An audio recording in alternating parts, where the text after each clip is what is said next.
Welcome students. Today we are going to study the next part, magnetic effect of electric current. Magnetic effect of electric current. तर यापूर्वी इयत्ता 9वी मध्ये असताना आपण magnetism आणि मॅग्नेटच्या संबंधातील बेसिक कन्सेप्टचा अभ्यास केलेला आहे. त्याचबरोबर मॅग्नेटिक लाईन्स ऑफ फोर्स कशा असतात याचाही आपण अभ्यास केलेला आहे. सुरुवातीला सांगितलं त्यांनी we have learned about heating effect of electric current in electric current. यापूर्वी मागच्या पिरियडला त्याच्या आधी आपण heating effect of electric current त्याचा अभ्यास केलेला आहे. When electric current flows through the circuit then the heat is produced in the conductor. त्याचबरोबर in previous standards we have studied about magnets and magnetic lines of force. यापूर्वी इयत्ता 8वी आणि 9वी मध्ये आपण मॅग्नेट आणि मॅग्नेटिक लाईन्स ऑफ फोर्स त्याचा अभ्यास केलेला आहे. मॅग्नेटिझमचा अभ्यास करत असताना मॅग्नेटच्या ज्या प्रॉपर्टीज आहेत, like pole repel each other, unlike poles attract each other, किंवा मॅग्नेटिक लाईन्स ऑफ फोर्स म्हणजेच एका कार्डशीटवर बार मॅग्नेट ठेवला होता आणि त्याच्यावर आयर्न फिलिंग्स स्प्रेड केल्यानंतर त्या आयर्न फिलिंगची एक विशिष्ट प्रकारची रचना किंवा अरेंजमेंट तयार होते.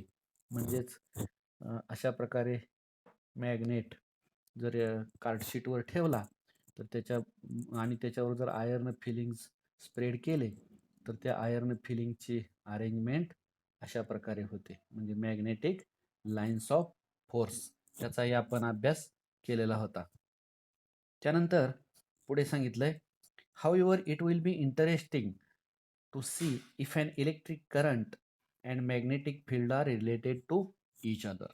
म्हणजे हे आपल्या दृष्टीनं इंटरेस्टिंग असेल की इलेक्ट्रिक करंट आणि मॅग्नेटिक फील्ड एकमेकाशी रिलेटेड आहेत.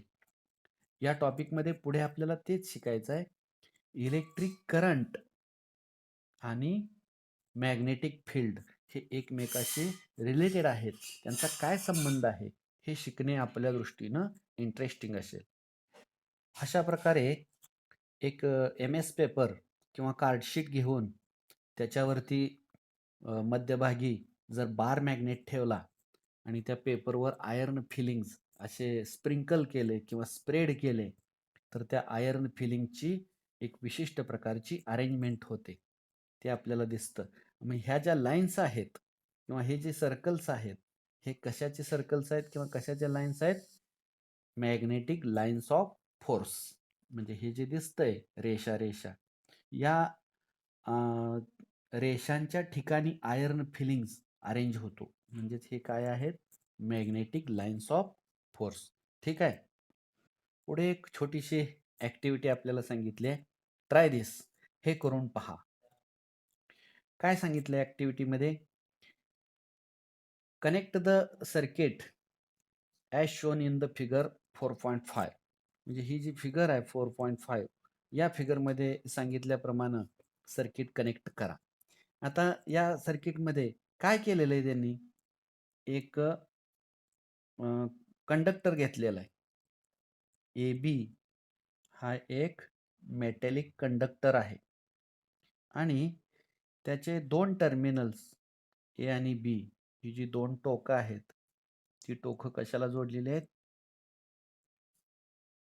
इथं एक की आहे, प्लग की, आणि ती दोन टोकं कशाला जोडलेत? बॅटरीला जोडलेले आहेत. म्हणजे जेव्हा काय होईल? जेव्हा ही प्लग की आपण ऑन करू म्हणजे की इन्सर्ट करू तेव्हा सर्किट क्लोज होईल आणि आपण यापूर्वी शिकल्याप्रमाणे या बॅटरीच्या पॉझिटिव्ह टर्मिनलकडून निगेटिव्ह टर्मिनलकडं या पद्धतीनं यातून इलेक्ट्रिक करंट फ्लो होईल. बरोबर. This is the conventional direction of electric current. हे आपण शिकलोय. ठीक आहे. त्यानंतर पुढे त्यांनी सांगितलंय connect a copper wire thicker and straight as compared to the connecting wires between A and B. म्हणजेच हे जे दाखवलं हे काय आहे? कनेक्टिंग वायर आहे. आणि हे काय आहे? कॉपर वायर आहे. ही लाल रंगाची जी आहे ती काय आहे? कॉपर वायर आहे. ती कॉपर वायर कशी पाहिजे? या कनेक्टिंग वायरपेक्षा थोडीशी जाड असली पाहिजे. पुढे, keep a magnetic needle adjacent to the wire. तर इथं एक मॅग्नेटिक निडल आपल्याला ठेवलेली दिसते. पुढे, keep the plug key open in the circuit and observe the direction of needle. ही प्लग की कशी ठेवायची? ओपन ठेवायची आणि मॅग्नेटिक निडलचं ऑब्झर्वेशन करा म्हणून सांगितले. प्लग की जर ओपन असेल म्हणजे सर्किट जोडलेलं नाही, ओपन आहे, तर तेव्हा मॅग्नेटिक निडल जी आहे ती कोणत्या डायरेक्शनने? या डायरेक्शनने. म्हणजे त्याचं एस टोक या डायरेक्शनने आणि एन टोक नॉर्थ पोल या डायरेक्शनने. बरोबर? ठीक आहे. पुढे, close the plug key and observe the direction of needle. आता प्लग की काय करायची? क्लोज करायची. प्लग की जर तुम्ही क्लोज केली तर ही जी मॅग्नेटिक निडल आहे तिची ही डायरेक्शन होती, ती डायरेक्शन काय होते? चेंज होते. म्हणजेच तर डॉटेड लाईन्सने असं दाखवलंय. म्हणजे अशा प्रकारे तिची डायरेक्शन काय होते? चेंज होते. लक्षात आलं तुमच्या? काय? सुरुवातीला मॅग्नेटिक निडलची डायरेक्शन काय होती? अशी होती. आणि प्लग की इन्सर्ट केल्यानंतर ती डायरेक्शन कशी झाली? अशी झाली. म्हणजेच ह्याला काय म्हणायचं आहे? डिफ्लेक्शन. मॅग्नेटिक निडलचं काय झालं? डिफ्लेक्शन. इथं चित्रामध्ये डॉटेड लाईन्सने तुम्हाला दाखवलंय. सुरुवातीला ती डायरेक्शन अशी होती. आणि प्लग की इन्सर्ट केल्यानंतर त्या मॅग्नेटिक निडलची डायरेक्शन कशी झाली? अशी झाली. म्हणजेच ही जी मॅग्नेटिक निडल आहे, ही मॅग्नेटिक निडल या डायरेक्शनने, बरोबर आहे का? एनच्या तिथं लिहिलंय. एन पोल जो आहे त्या मॅग्नेटिक निडलचा तो त्या कंडक्टरकडे अट्रॅक्ट झाला. बरोबर? पुढे, close the plug key and observe the direction of needle. What do you notice? काय दिसलं तुम्हाला? The N pole of magnetic needle is attracted towards the conductor A B. म्हणजेच काय झालं? पुन्हा वेगळ्या शब्दामध्ये आपण म्हणू शकतो, the magnetic needle is deflected. काय दिसलं? The magnetic needle is deflected. पुढे, now interchange the connecting wires connected to the cell and observe the direction of magnetic needle. म्हणजेच पहिल्या चित्रामध्ये बॅटरीचं पॉझिटिव्ह टर्मिनल हे लेफ्ट साईडला होतं आणि निगेटिव्ह कोणीकडे होतं? राईट साईडला होतं. बरोबर? आता इथं काय झालं? बॅटरीचे जे टर्मिनल्स आहेत ते इंटरचेंज केले. म्हणजे इकडं निगेटिव्ह आणि इकडं पॉझिटिव्ह. इथं काय होतं? इकडं पॉझिटिव्ह आणि इकडं निगेटिव्ह. बॅटरीचे टर्मिनल्स इंटरचेंज केले. आता इंटरचेंज केल्यानंतर काय होईल? तर ते पुढं या सेकंड पिक्चरमध्ये दाखवलंय. मगाशी डिफ्लेक्शन कुणीकडे झालंय? हे नॉर्थ पोल कुणीकडे गेलाय?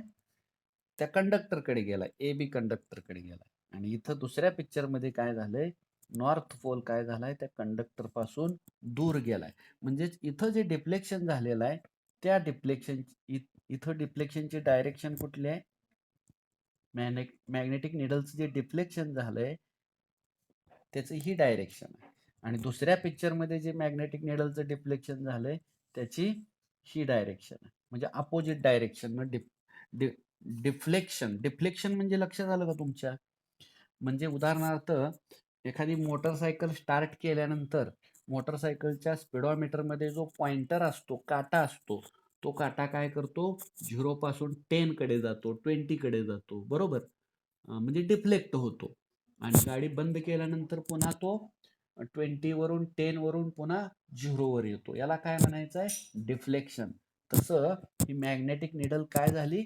डिफ्लेक्ट झाली. इथं जो क्वेश्चन विचारलाय त्याचा आन्सर काय लिहायचा आपण?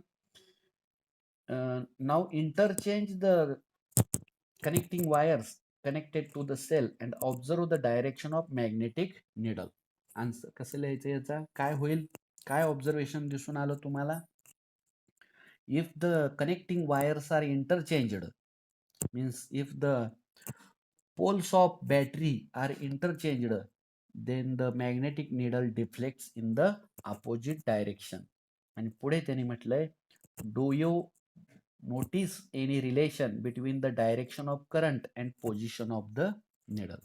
डायरेक्शन ऑफ करंट चेंज झाला, कारण पहिल्या पिक्चर मध्ये डायरेक्शन ऑफ करंट जो आहे तो काय आहे, conventional direction of current positive terminal कडून निगेटिव्ह टर्मिनल कडून, तेव्हा डिफ्लेक्शन या डायरेक्शनने झालं. आणि दुसऱ्या पिक्चर मध्ये काय झालं, करंटची डायरेक्शन या पॉझिटिव्ह टर्मिनल कडनं अशी झालेली आहे, करंटची डायरेक्शन अपोजिट झालेली आहे. मग तेव्हा जे डिफ्लेक्शन झालेलं आहे ते डिफ्लेक्शन अपोजिट डायरेक्शनने झालेलं आहे. बरोबर, ठीक आहे. खूपच सोपं आहे, अजिबात अवघड नाही. त्यानंतर पुढे आपण शिकूया. एक सायंटिस्ट बॉक्समध्ये इथं माहिती दिलेली आहे सायंटिस्टची.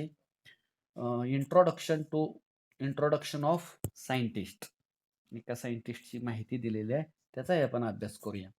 As a scientist at the forefront in the 19th century, Hans Christian Oersted played an important role in understanding electromagnetism. 19व्या शतकाच्या सुरुवातीच्या काळामध्ये सर हॅन्स क्रिस्टन ओर्स्टेड यांनी इलेक्ट्रोमॅग्नेटिझम संदर्भात अत्यंत महत्त्वाची भूमिका बजावली. म्हणजेच त्यांनी इलेक्ट्रोमॅग्नेटिझम संबंधात काही एक्सपेरिमेंट्स केलेत आणि काही ऑब्झर्वेशन्स त्यांनी लिहून काढलेले आहेत. त्यांना काय दिसून आलं, ही observed in 1820 that when a current passes through a metal wire, the magnetic needle near the wire turns through a certain angle. म्हणजेच या खाली एक ऍक्टिव्हिटी आहे, त्या आता आपण बघितलंच आहे, इथं when the current passes through the conductor then the magnetic needle deflects. म्हणजे मॅग्नेटिक निडल काय होते, डिफ्लेक्ट होते. मॅग्नेटिक निडल का डिफ्लेक्ट झाली, आता ह्या पिक्चर मध्ये जर आपण बघितलं, इथं ही जी मॅग्नेटिक निडल आहे या मॅग्नेटिक निडलचं डिफ्लेक्शन का झालं, या पिक्चर मध्ये मॅग्नेटिक निडलचं डिफ्लेक्शन का झालं, कारण या कनेक्टिंग वायर्स मधून करंट फ्लो होत आहे आणि करंट फ्लो होत असल्यामुळं हा जो कंडक्टर आहे ए बी, ही वायर थोडीशी जाडसर घेतलेली आहे आपण कनेक्टिंग वायर पेक्षा, तर ह्या कंडक्टर भोवती काय निर्माण झालेलं आहे, मॅग्नेटिक फील्ड तयार झालेला आहे. कारण सुरुवातीला हा एन पोल त्या कंडक्टरकडे काय झाला, अट्रॅक्ट झाला.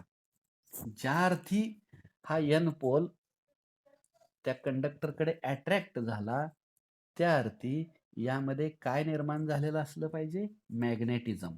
कारण एखादा मॅग्नेट केव्हा अट्रॅक्ट होतो, आता उदाहरणार्थ तुम्हाला एक बार मॅग्नेट दिला, तो बार मॅग्नेट केव्हा अट्रॅक्ट होईल, जर तुम्ही त्या बार मॅग्नेटच्या नॉर्थ पोल जवळ दुसऱ्या बार मॅग्नेटचा साऊथ पोल नेला तर तो मॅग्नेट काय होईल, पहिला मॅग्नेट जो आहे तो दुसऱ्या मॅग्नेटकडे अट्रॅक्ट होईल. तसं ज्या अर्थी ही मॅग्नेटिक निडल त्या कंडक्टरकडे एन पोल अट्रॅक्ट झाला, त्या अर्थी या ए बी कंडक्टर मध्ये काय निर्माण झालेलं असलं पाहिजे, मॅग्नेटिझम. लक्षात आलंय, ठीक आहे. सायंटिस्टनी हे सर्वप्रथम दाखवून दिलं. काय दाखवून दिलं, when a current passes through a metal wire, the magnetic needle near the wire turns through a certain angle. पुढे, he pointed out the relation between the electricity and magnetism. Electricity आणि मॅग्नेटिझम यांच्यामध्ये relation आहे हे त्यांनी दाखवून दिलं.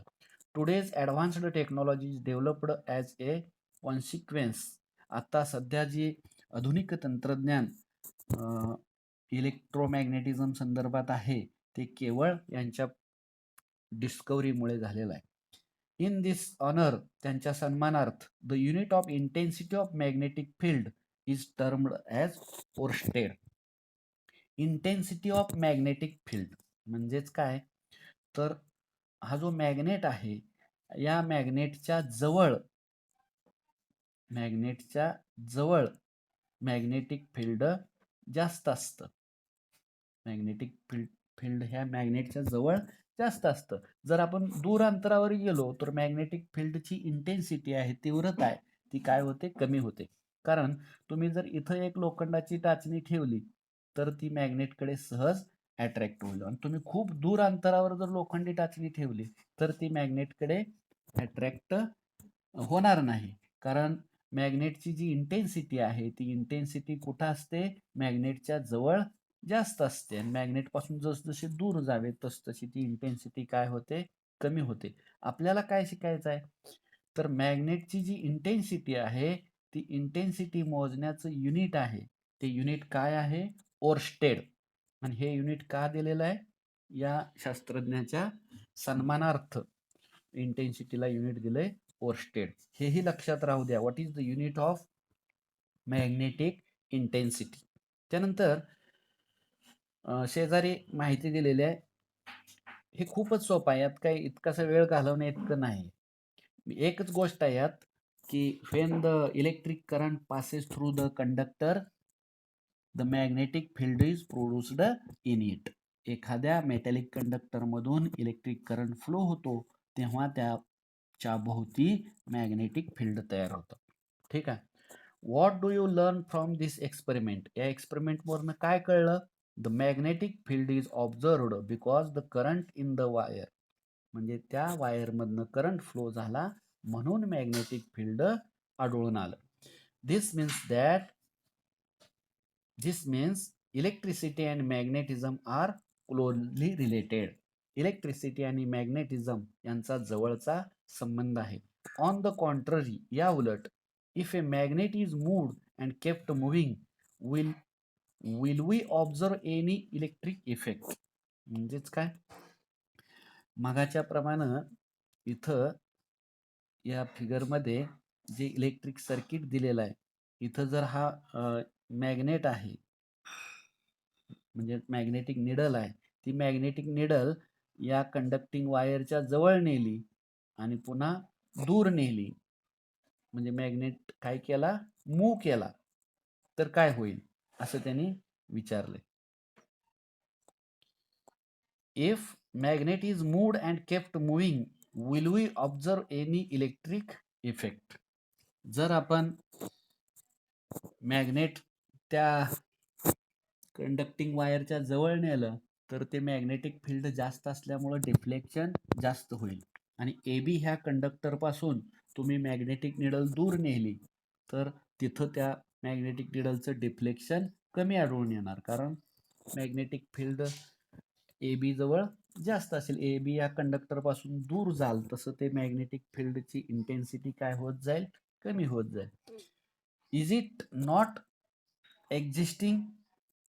हे असं होईल काय, असं हे असं घडणार नाही काय असं म्हटलंय त्यांनी. Therefore we are going to study magnetic fields and such electromagnetic effects. Word काय आहे, इलेक्ट्रोमॅग्नेटिक इफेक्ट्स. इलेक्ट्रोमॅग्नेटिक, इलेक्ट्रो म्हणजे इलेक्ट्रिक करंट आणि मॅग्नेटिझम, म्हणजेच इलेक्ट्रिक करंट आणि मॅग्नेटिझम हे कसे आहेत, क्लोजली रिलेटेड आहेत. यालाच काय म्हटलं, इलेक्ट्रोमॅग्नेटिक इफेक्ट. पुढे, finally we will study the principles, construction and working of electric motor and electric generator. या टॉपिक मधला सगळ्यात महत्वाचा भाग कुठला आहे, प्रिन्सिपल म्हणजे तत्व, कन्स्ट्रक्शन म्हणजे रचना, and working of electric motor and electric generator. Electric motor जी आहे की जी आपण वेगवेगळ्या कारणासाठी घरामध्ये किंवा इंडस्ट्रियल फील्डमध्ये इलेक्ट्रिक मोटार वापरतो, तर त्या इलेक्ट्रिक मोटारचं प्रिन्सिपल काय, तत्व, कोणत्या तत्वानुसार ती मोटार जी आहे त्याचं वर्किंग होतं, त्याचं वर्किंग कसं आहे, आणि त्याचं कन्स्ट्रक्शन, रचना कशी आहे, हे आपल्याला पुढे शिकायचं आहे. त्याचबरोबर जनरेटर, इलेक्ट्रिसिटी प्रोड्यूस करणारा जो डिव्हाइस आहे जनरेटर, त्या जनरेटरचं प्रिन्सिपल, कन्स्ट्रक्शन आणि वर्किंग हा भाग अत्यंत महत्त्वाचा आहे. तो शिकण्यासाठी आपल्याला आता जे गोष्टी आपण शिकतोय ह्या माहीत असणे गरजेचे आहे. ठीक आहे. त्यानंतर पुढे एक पुन्हा एक छोटीशी ऍक्टिव्हिटी दिलेली आहे, ट्राय दिस. हे करून पहा. काय सांगितलं यात? Connect the circuit as shown in the figure 4.6. 4.6 या फिगरमध्ये दाखवल्याप्रमाणे सर्किट कनेक्ट करा. काय केलंय यामध्ये? एक बॅटरी आहे, एक बॅटरी आहे आणि हे बॅटरीचं पॉझिटिव्ह टर्मिनल, बॅटरीचं पॉझिटिव्ह टर्मिनल हे निगेटिव्ह टर्मिनल. ठीक आहे. आणि या पॉझिटिव्ह टर्मिनल पासून करंट या डायरेक्शनने जातो, ती डायरेक्शन दाखवलेली आहे. पुढे काय जोडलाय? इथं एक ॲमीटर जोडलाय, ॲमीटर करंट मेजर करण्यासाठी. आणि इथं त्याच्या पुढे काय दाखवलं? एक रेजिस्टर दाखवलाय, रेजिस्टन्स दाखवलाय. मात्र त्या रेजिस्टन्सचा हा सिम्बॉल आहे, ओके. परंतु त्यामध्ये अशी तिरपी रेषा काढलेली आहे. याचा अर्थ असा आहे की तो व्हेरिएबल रेजिस्टर आहे, म्हणजेच त्याची जी व्हॅल्यू आहे रेजिस्टन्सची ती आपल्याला चेंज करता येते. म्हणून हा कशाचा सिम्बॉल आहे? Variable resistance. तो पुढे जोडलेला. ठीक आहे. त्यानंतर इथं आलो आपण आणि इथं काय केलंय? तर एक असा चौकोनी भाग दाखवलाय. हा जो चौकोनी भाग आहे हे काय आहे? तर एक कार्डशीट घ्यायचं, कार्डशीट पेपर किंवा MS पेपर. आणि उदाहरणार्थ हे कार्डशीट असं घेतलं चौकोनी, तर त्याला मध्यभागी एक बरोबर छिद्र पाडायचं आणि ही जी कंडक्टिंग वायर आहे ती त्या छिद्रातून आरपार घालायची. लक्षात आले? आणि त्याच्यावरती काय स्प्रिंकल केलेलं आहे? आयर्न फिलिंग्स, म्हणजेच लोखंडाचा किस त्याच्यावरती टाकलेला आहे. आता आपल्याला इथं कशाचा अभ्यास करायचा आहे? तर मॅग्नेटिक लाईन्स ऑफ फोर्सचा अभ्यास करायचा आहे. ठीक आहे. When a large current, approximately 1 ampere or more, flows through the thick copper wire passing through the cardboard. म्हणजे इथं जे दाखवलेलं आहे, तर ही वायर कशी आहे? थिक वायर आहे, जाड आहे. आणि इकडे जी आहे ही वायर कनेक्टिंग वायर आहे, साधी नेहमीची जी आपण वापरतो ती कनेक्टिंग वायर आहे. आणि इथं थिक कॉपर वायर आहे, जाड कॉपरची वायर आहे. ठीक आहे. The magnetic needle kept at different points on the cardboard around the wire stands in different direction. म्हणजेच काय झालं? तर पहिल्यांदा काय करायचं आहे, मोठी करतो मी फिगर म्हणजे लक्षात येईल. मॅग्नेटिक निडल जी आहे मगाशी आपण बघितलेली, ती मॅग्नेटिक निडल पहिल्यांदा या ठिकाणी ठेवायची, तिथं ही डायरेक्शन दिसते. पुन्हा ती मॅग्नेटिक निडल पुढे ठेवायची, जरा वेगळ्या ठिकाणी ठेवायची, तर तिथं त्याची डायरेक्शन ही दिसते. बरोबर, इथं डायरेक्शन अशी होती, इथं डायरेक्शन काय झाली? अशी झाली. हा, लक्षात येते का?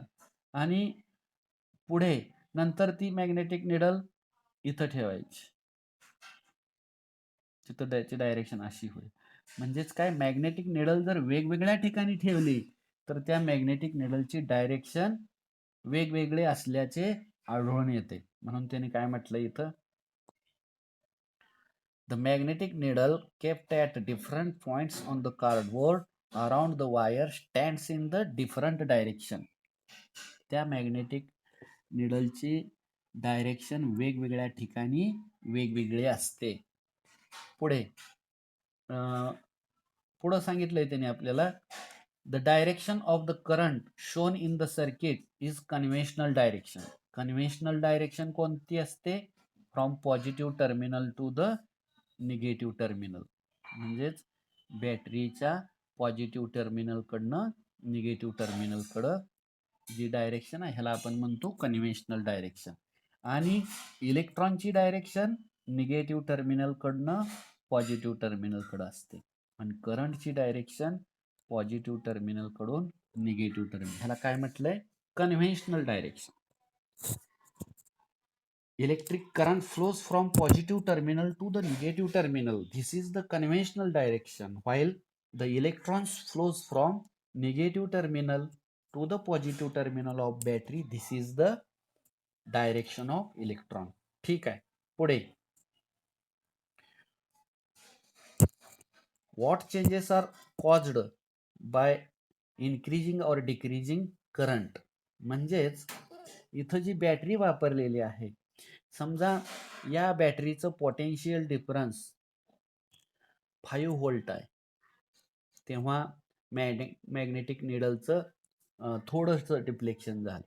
जर आपण इथलं पोटेन्शियल डिफरन्स वाढवलं, म्हणजेच पोटेन्शियल डिफरन्स 10 केलं, तर या सर्किटमधनं फ्लो होणारा जो करंट आहे, त्या करंटची अमाऊंट काय होईल? इन्क्रीज होईल.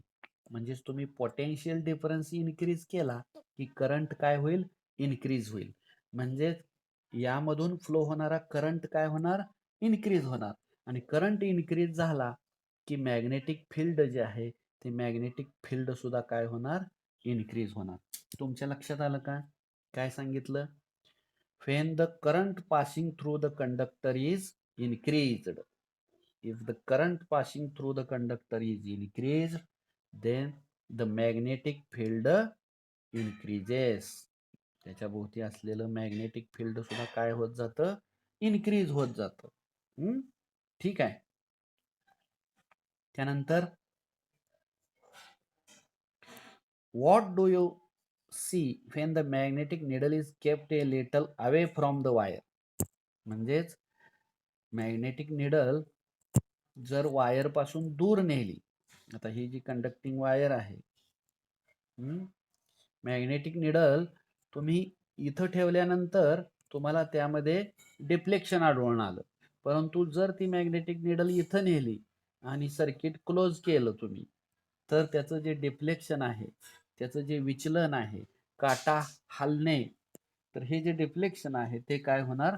कमी होणार. म्हणजे तुम्ही कंडक्टर पासून जसजसे दूर जाल तस तसं मॅग्नेटिक फील्ड काय होणार? कमी होणार. बरोबर.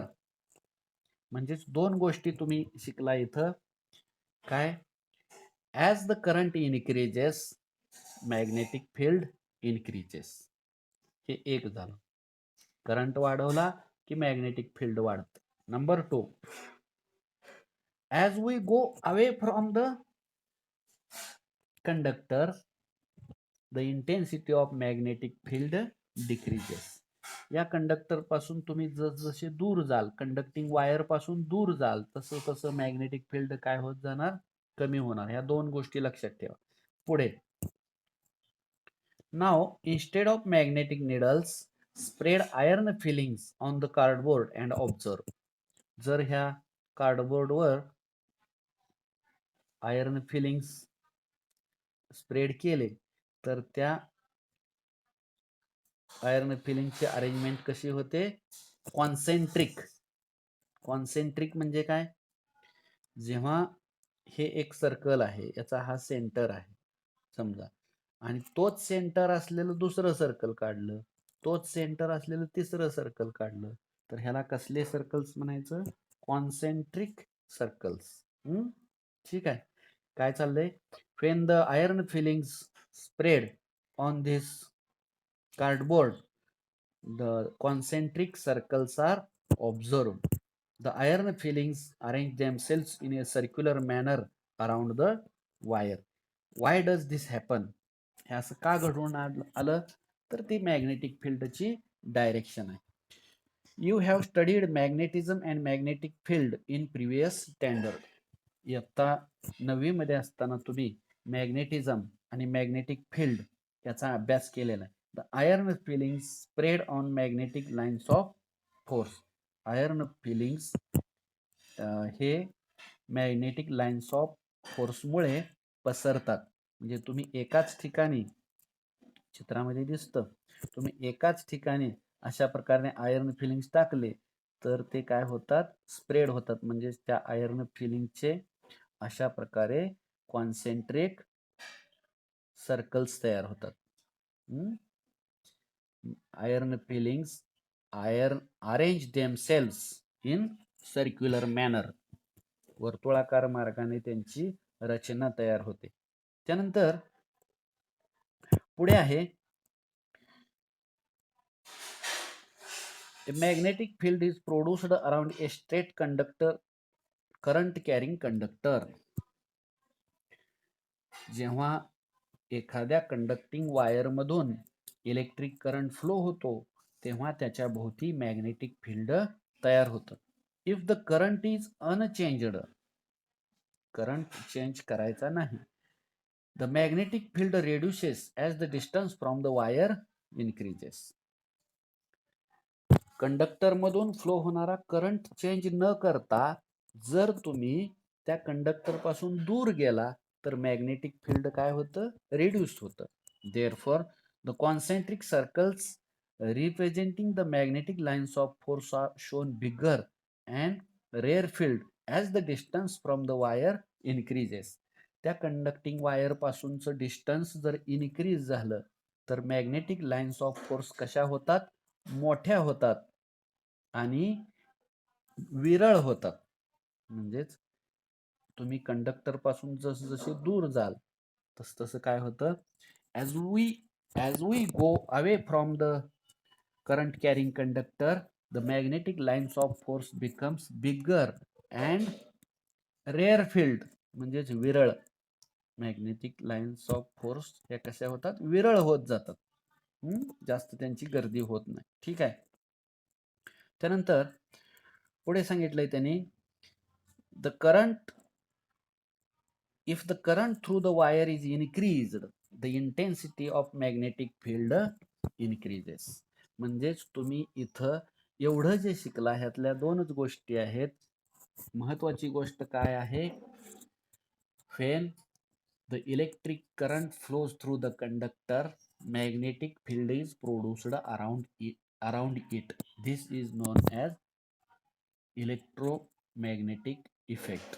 त्यानंतर आता मॅग्नेटिक फील्डची जी इंटेन्सिटी आहे ती इंटेन्सिटी कशावर अवलंबून असते, तर नंबर 1 इंटेन्सिटी कशावर अवलंबून असते, जर तुम्ही करंट वाढवला तर मॅग्नेटिक फील्ड जे आहे या कंडक्टर भोवती निर्माण होणारं जे मॅग्नेटिक फील्ड आहे त्याची इंटेन्सिटी कशी असते, जास्त. म्हणून पहिलं वाक्य काय लिहायचं, as the current flowing through the conductor increases the magnetic field also increases. हे एक झालं.